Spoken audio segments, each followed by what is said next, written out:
Launching Leaders within Queensland Rugby is a really exciting moment for us. The concept is about sitting down and talking leadership with people connected to the Queensland Rugby Union in many different ways, from board members, commercial partners and donors, to former players, coaches and people connected with the community game.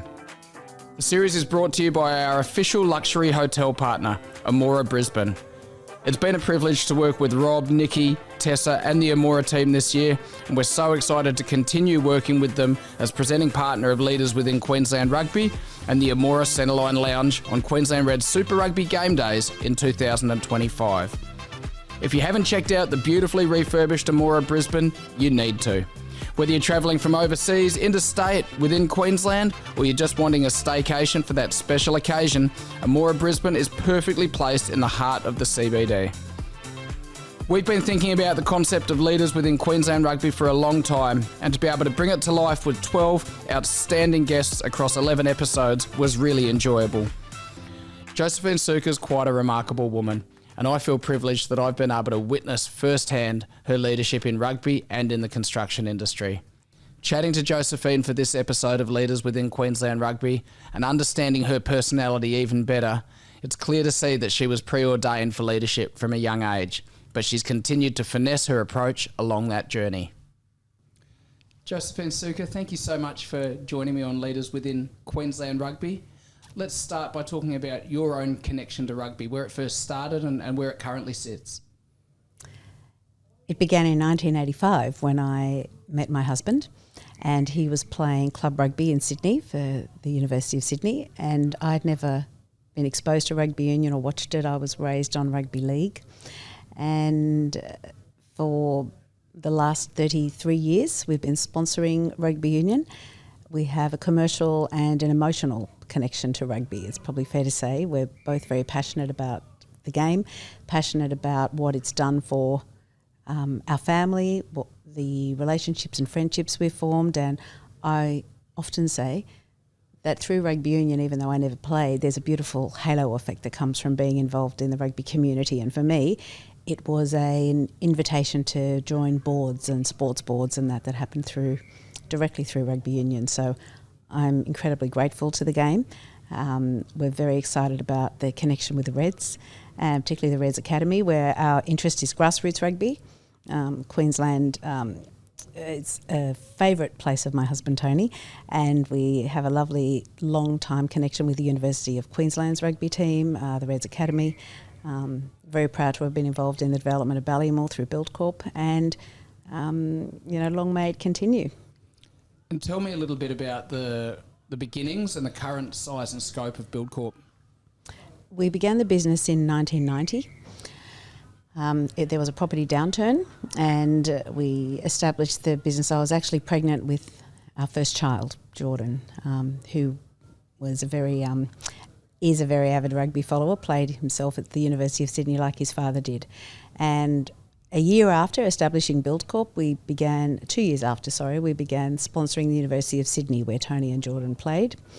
And that has been our longest term sponsorship. And over the years, as the business has evolved, it's grown into the Queensland market and the Victorian market. And we sponsor the university rugby teams of those states as well. We've been focusing on diversity in our sponsorships. So 15 years ago, we began sponsoring Sydney Uni's women's team. The UQ team have women and men as part of their club, as do Melbourne.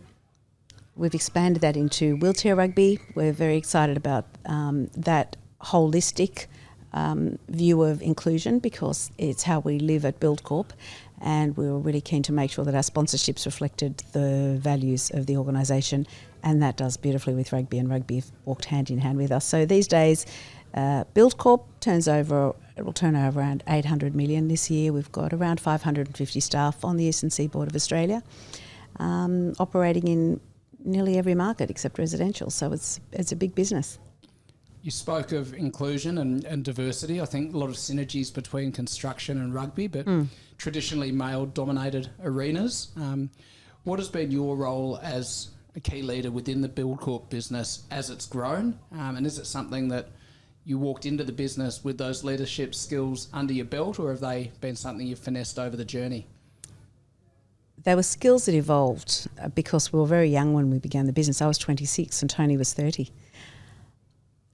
I would argue that Tony came into the business as a leader.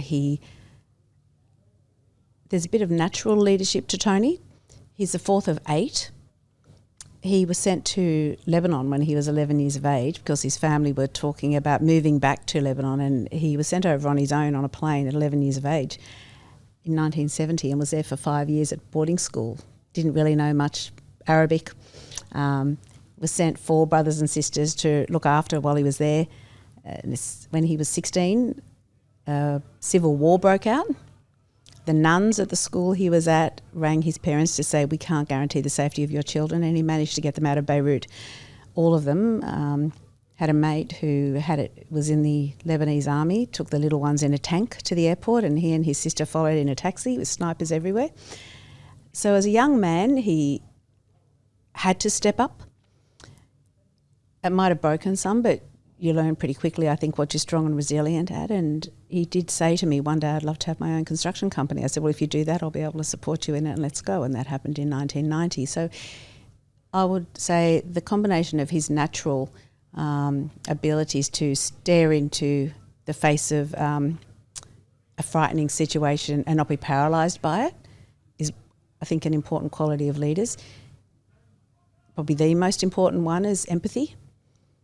He's a very empathetic leader. I would argue sometimes to his detriment. He's just, if you work at Buildcorp, or if you play in rugby, or if you are someone who he sees as someone connected with him or something he loves, he will defend you and stand behind you, sometimes to the point of irrational defence.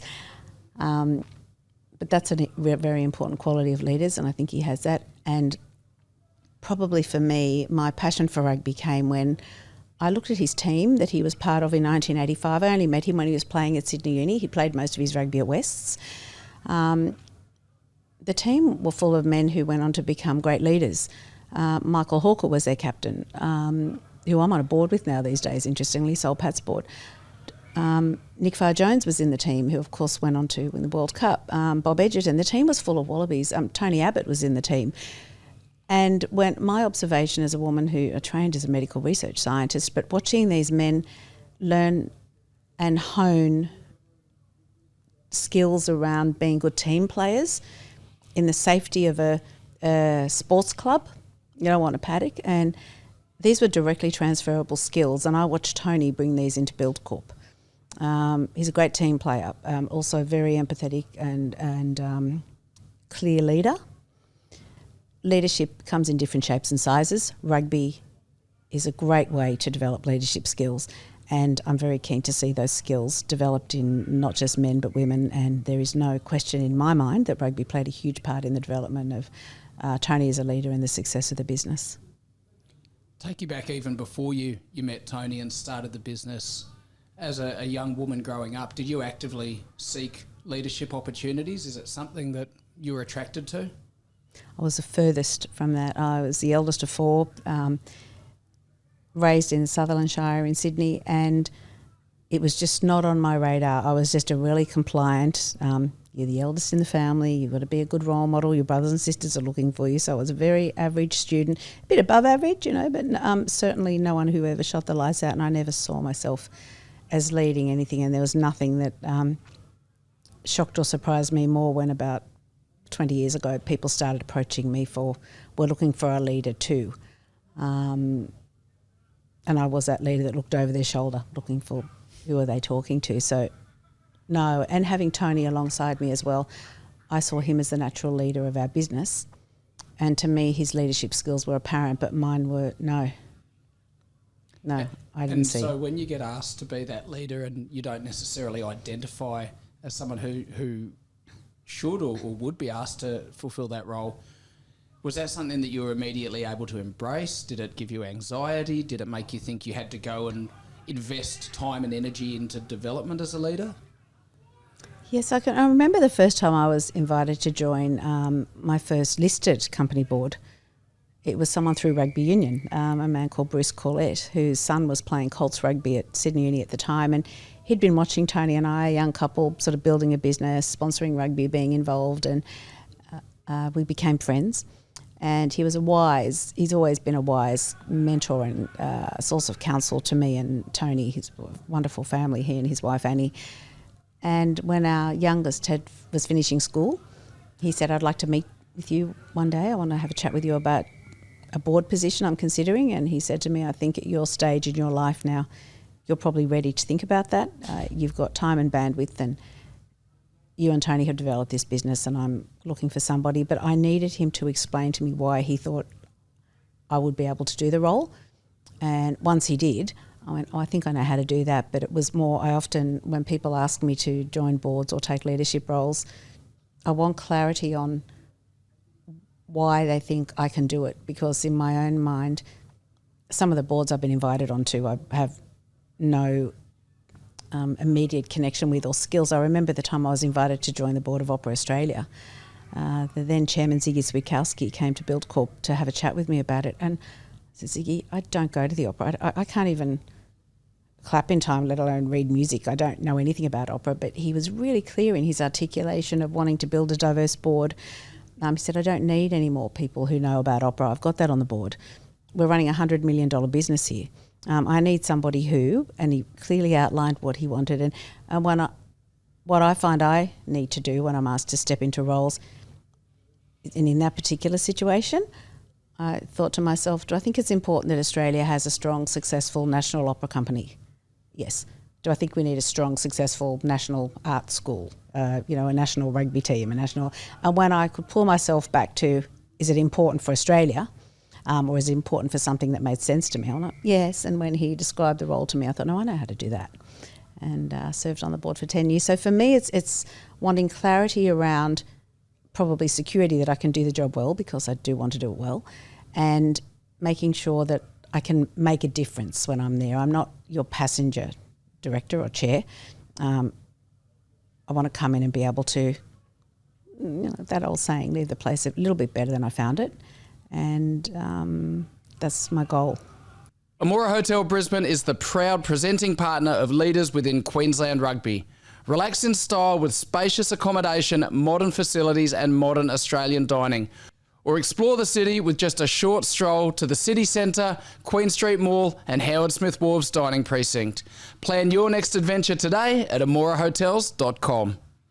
How do yourself, Tony, and the Buildcorp executive identify emerging leaders within your business and support their professional development to, I guess, fulfil their potential?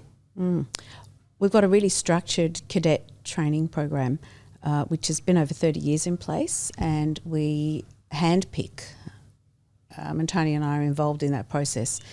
Undergraduates, they'll come in the third or fourth year of a construction management or civil engineering degree typically. We have hundreds and hundreds of applications for these, and we probably appoint less than 10 each year maybe. It's the only place we impose a quota on the business, for a gender quota. There has to be at least 50 men and women.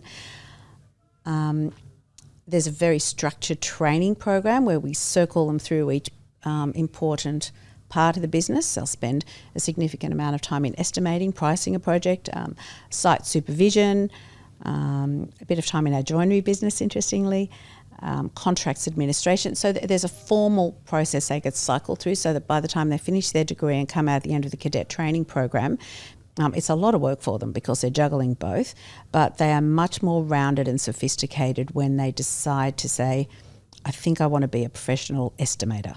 I think I'd like to be a site supervisor, because they're making an informed decision because they've already done those roles, fully supported and know what they're doing. So we're really proud of that program. It's a lot on the students, but we don't select them on, are they top of their year? We look for a rounded set of qualities that would make them one day become a leader. And that very rarely is the person who ducks their school, interestingly, or took the university medal out. It's a bit like the way we apply our Buildcorp Rugby scholarship. It's very rarely the captain of the team. We've had one of the Wallaroos, Bridie O'Gorman, came along. She's studying civil engineering. I encouraged her to apply the first year. She wasn't quite ready. The second year, she was absolutely ready, and she was a recipient, our first female recipient of the Buildcorp Rugby scholarship. But we put her onto sites, and she worked and has actual lived experiences. She's still in the Wallaroos program, but it's important for Tony and I to make sure that she has a career after rugby, that she's not just a bit of paper, but actual skills and confidence to put her hand up when she finishes as a professional rugby player and find a job somewhere. The flip side of that, what are some of the common mistakes or leadership faux pas that either you've experienced yourself or that you've witnessed that come to mind? For me, I don't know, this podcast is long enough for me to tell you what mistakes are.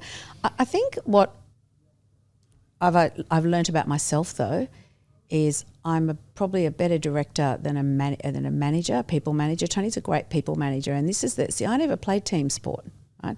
But Tony did, and his happiest place is right in the middle of his team on a site somewhere, directing, telling people what to do. Whether he's at home in the kitchen with me, he's someone who likes to direct and manage people, and he naturally likes that. I like to self-direct, and I probably like to sit at 50,000 feet a little bit more. Tony is in the detail at 50 feet there, and I'd argue his happiest place is in a hard hat and, his steel cap boots on site with his men and women. He loves that.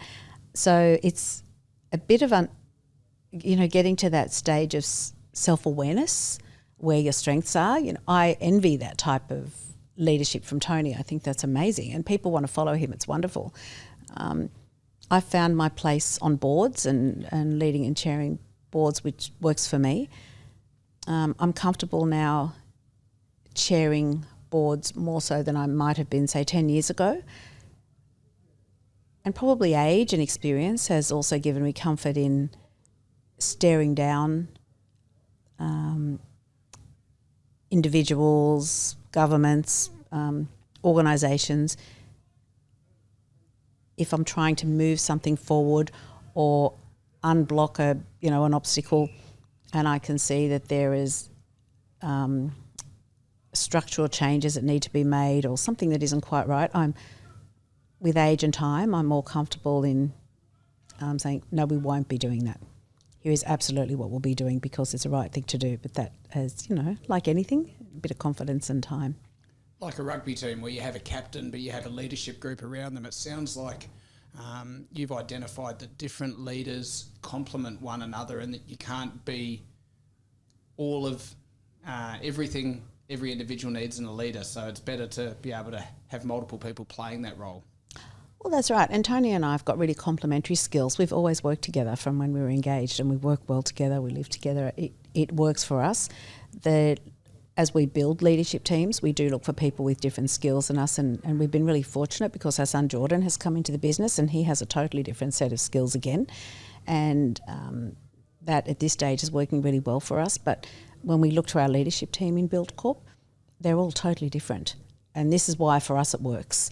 Somebody picks up something that we've missed, and when we come together as a leadership team every couple of months, totally diverse views.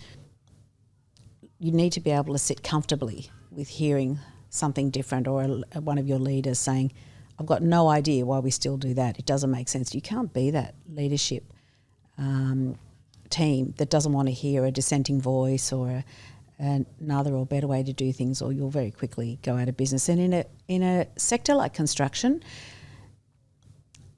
we operate on really skinny margins. You don't have the luxury of not hearing better ways to do things. You'll be gone in a heartbeat. Final one, you reference multiple boards, your role as one of the biggest commercial partners of the game in Australia for rugby across different levels and states. Obviously your work with Buildcorp. How do you manage your time? What's the secret for you from a work-life balance perspective and making sure that you're able to invest time and energy into family, friendships, self-care?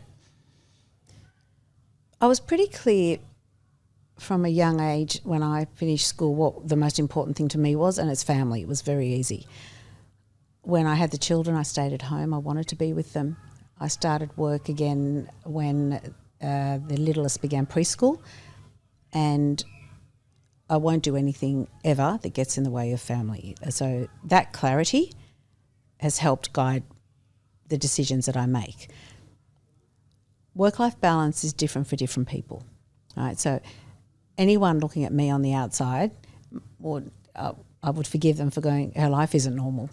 But I'm really happy and I'm where I want to be. I've tried really hard to ensure that people, and particularly women, because we're often the ones who'll step back a little bit from the workforce to have families, don't burn themselves out. There are unrealistic expectations on some women that they need to be before they, have their babies, make sure they're partners in law firms, make sure they've, got the BMW series and the big gorgeous home, and actually you don't. You need to know what you need to be satisfied in your life and what might give you the greatest satisfaction and comfort. And for me, it's always been looking back now and knowing that I was where I wanted to be and needed to be at the right time, and not looking back and going, gosh, I wish when the children were this age or when, I had this opportunity. I have no regrets of the decisions that I made. It doesn't mean I always made the right decisions. And this is where we've got to be mindful of our own thoughts. It means that with the information I had at the time, or what I knew as a 30-year-old or a 50-year-old, with the information I had and with the ability I had to analyse that, did I do my best at trying to make the right decisions? And that I can put my hand on my heart and go, I did. Were they always the best decisions? No, I would have loved to have, made 100% optimal decisions, but I can sleep at night knowing I tried my hardest. Josephine Sukkar, thank you so much for joining us on Leaders Within Queensland Rugby. Pleasure. Thanks for listening to Leaders Within Queensland Rugby, proudly presented by Amora Hotel Brisbane. Head to Apple Podcasts and Spotify to subscribe and get a new episode every week. Or if you can't wait that long, head to the Queensland Reds YouTube page to see all the episodes in one place.